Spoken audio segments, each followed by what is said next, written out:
paz e bem para você. Conhecereis a verdade e a verdade vos libertará. Isso está no Evangelho de São João, capítulo 8, 32. Jesus não mostra a verdade como um objetivo ilusório e inatingível. Ele diz: conhecereis a verdade. Jesus plenamente ensinou que podemos e devemos conhecer a verdade. E ele mesmo disse: eu sou o caminho, a verdade e a vida.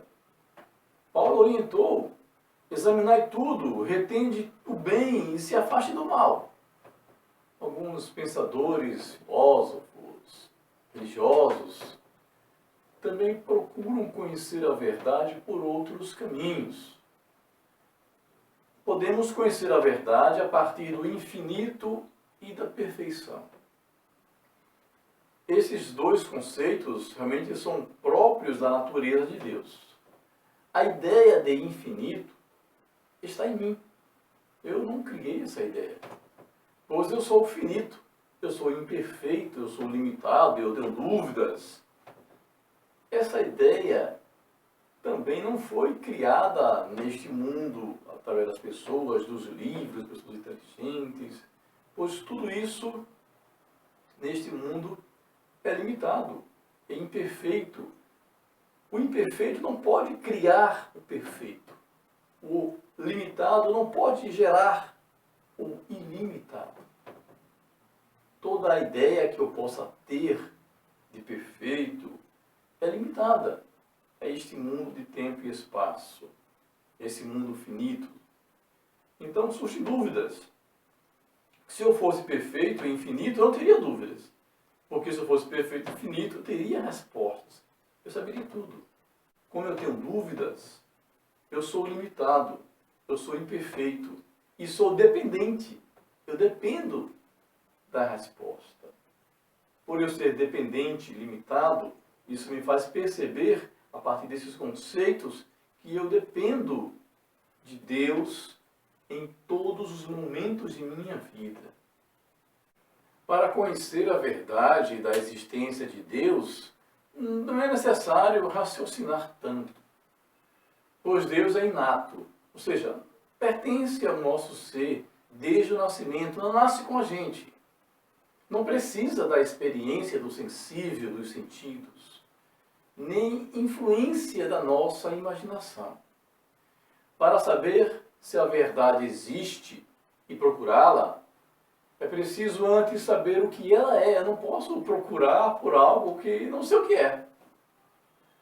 Mas não só conhecemos pela razão, conhecemos a verdade, que é Jesus, pelo coração.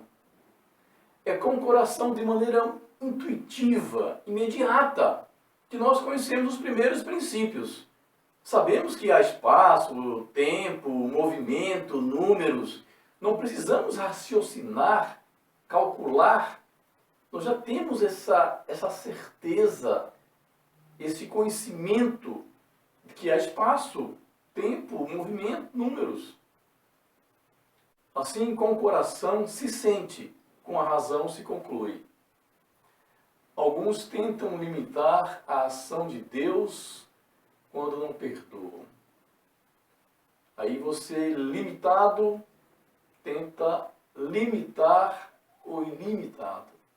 Quando você não perdoa, você se fecha à graça do Espírito Santo e você peca contra o Espírito Santo, e aí Deus não te perdoa porque você não quer o perdão de Deus.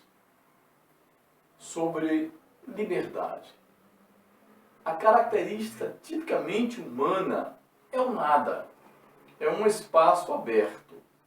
O ser humano não é estático, ele não é compacto. Ele é acessível a possibilidades de mudança. A liberdade de Deus é diferente da nossa. Deus é tudo. Não é espaço aberto, um vazio.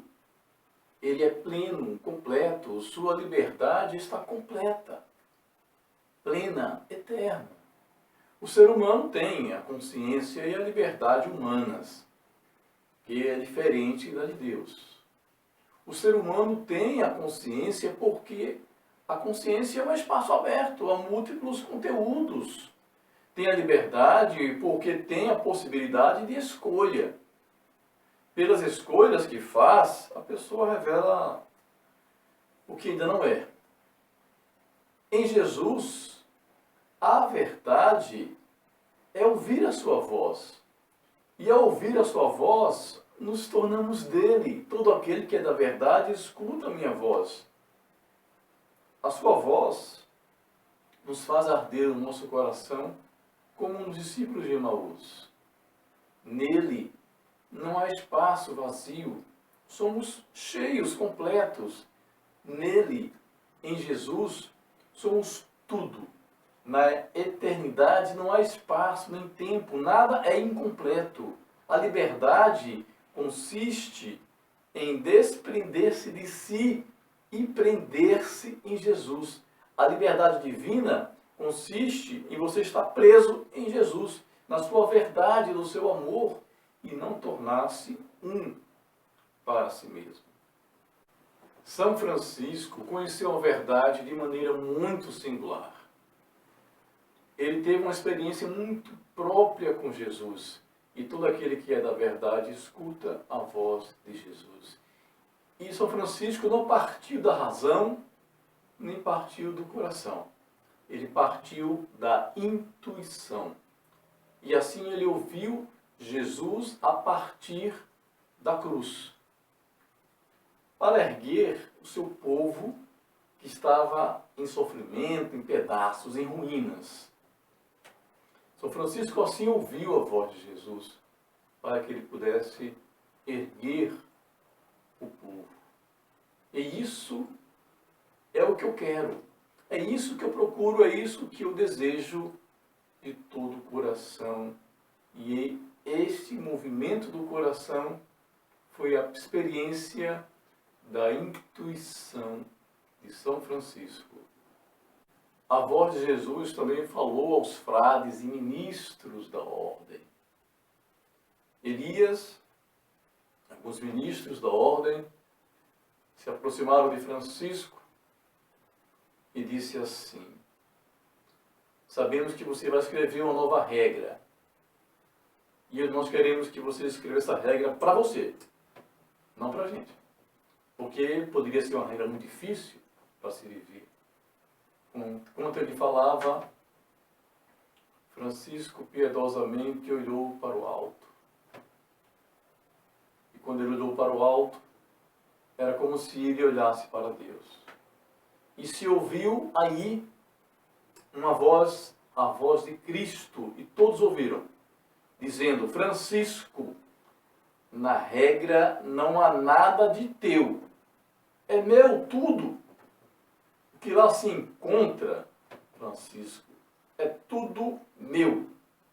Quero que a regra seja observada a letra, e sem glosa, e sem glosa, e sem glosa. Sei de quanto é capaz a fraqueza humana, e quanto pode o meu auxílio.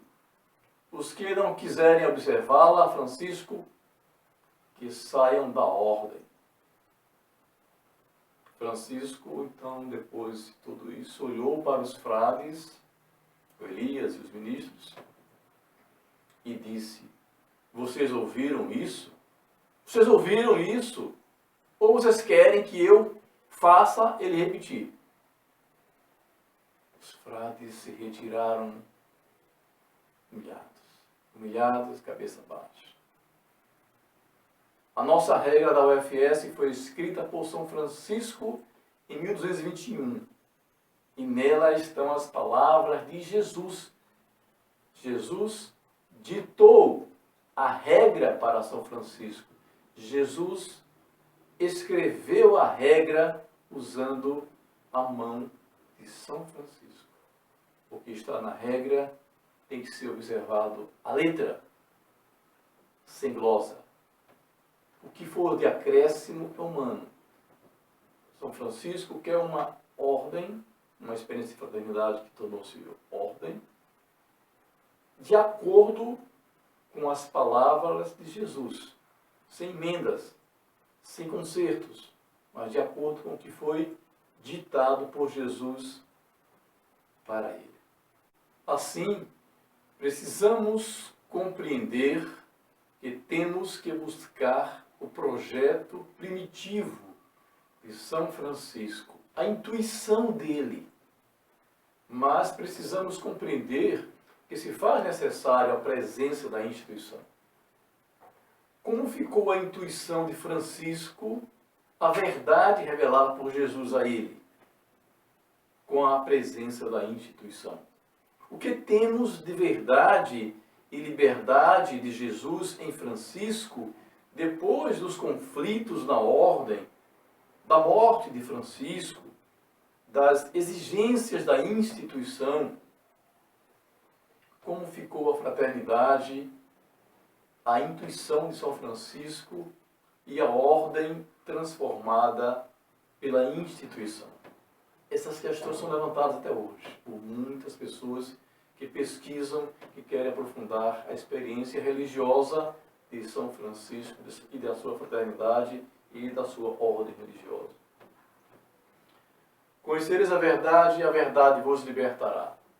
São Francisco conheceu, experimentou e registrou a verdade com a liberdade de Deus para escrever a regra.